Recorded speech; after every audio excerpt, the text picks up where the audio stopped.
بسم اللہ الرحمن الرحیم۔ یہ جو تقلید کی بات کی جاتی ہے، مقلد اور غیر مقلد، یہ بات یاد رکھیں کہ تقلید کا مطلب ہوتا ہے کسی کو فالو کرنا، کسی کی پیروی کرنا اور اس کے پیچھے چلنا، یہ سارے اس کے معنی بنتے ہیں، اس سے مفہوماً جو چیز نکلتی ہے۔ تو یہ جو ہم مقلدین ہیں، تقلید کرتے ہیں، جس طرح امام اعظم ابو حنیفہ ہیں، امام مالک ہیں، امام شافعی ہیں، امام احمد بن حنبل ہیں، تو میں نے پہلے آپ سے یہ عرض کیا تھا کہ محدثین جو ہوتے ہیں ان کو جو حدیث ملتی ہے تو اس کے مطابق عمل کرنا ان کی ذمہ داری ہوتی ہے شرعی حوالے سے۔ ظاہر ہے ایک بات پورے حوالے کے ساتھ، پوری سند کے ساتھ ایک محدث تک جب پہنچ گئی ہے تو اب اس چیز پر عمل کرنا محدث کے لیے ضروری ہے، اور وہ عمل کرتے ہیں اصول کے پیش نظر۔ تو اب سوال یہ پیدا ہوتا ہے کہ ہمارے تک تو ہم تک ساری حدیثیں پہنچ گئی ہیں، سارے ائمہ کے جو اقوال ہیں وہ ہمیں معلوم ہیں، ہماری کتابیں جو ہیں وہ دستیاب ہیں، تو اب ہم نے کس پر عمل کرنا ہے؟ دیکھیں کہ محدثین تک ایک حدیث پہنچنا اس کا معنی اور ہے، اور ایک عام بندے تک کسی حدیث کا پہنچنا اس کا معنی اور ہے۔ ہمارے تک اگرچہ ساری حدیثیں پہنچی ہیں، لیکن ہمیں جو پہنچی ہیں وہ ایک کتاب کی شکل میں پہنچی ہیں، ہم نے ڈائریکٹ کسی راوی سے کوئی حدیث، کوئی روایت نہیں لی۔ لہذا یہ جو یہاں پر تھوڑا سا میں یہ بھی وضاحت کرنا چاہتا ہوں کہ یہ جو کہا جاتا ہے کہ ہم غیر مقلد ہیں، ہم کسی کو نہیں مانتے، تو یہ بھی کوئی بات نہیں ہے، کیونکہ فی زمانہ مقلد ہونا، کسی کو فالو کرنا، کسی کی تقلید کرنا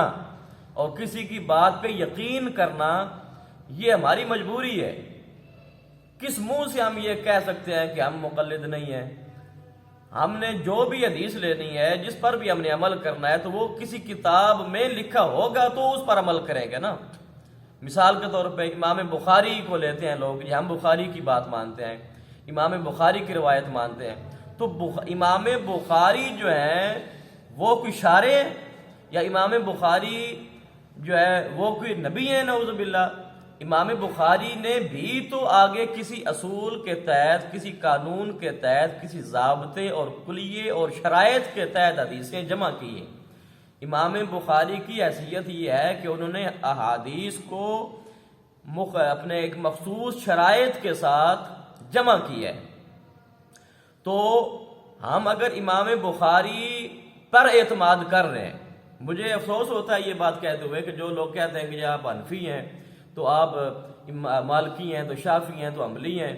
تو اگر آپ امام بخاری کو ہی پہلی بات تو یہ ہے کہ امام بخاری خود شافعی ہیں، یعنی کہ وہ خود مقلد ہیں،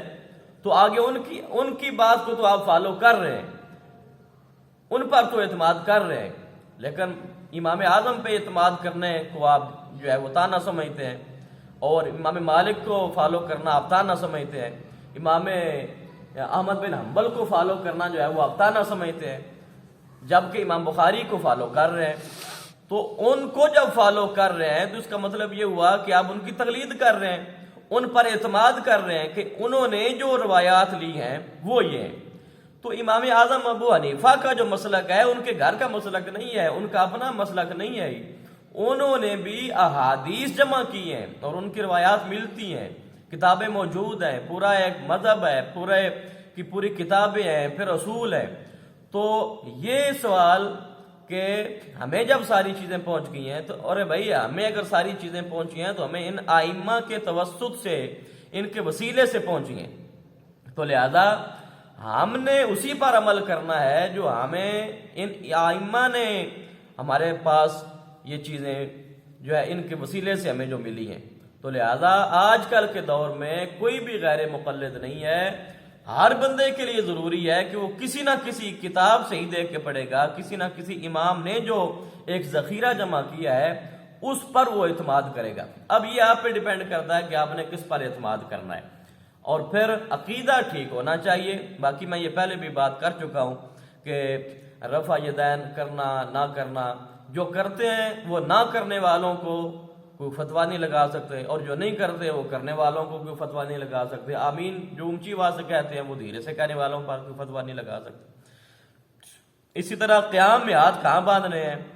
نہیں باندھنے.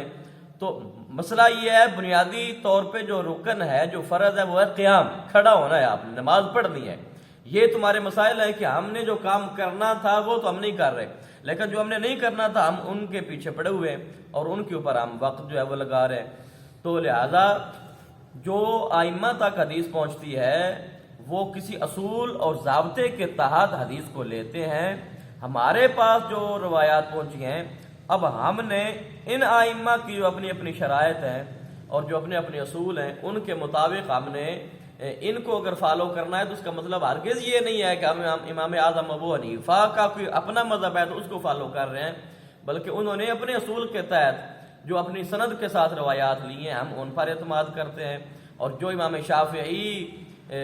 کے مقلد ہیں وہ ان کو فالو کرتے ہیں. لہذا یہ کوئی بڑی بات نہیں ہے.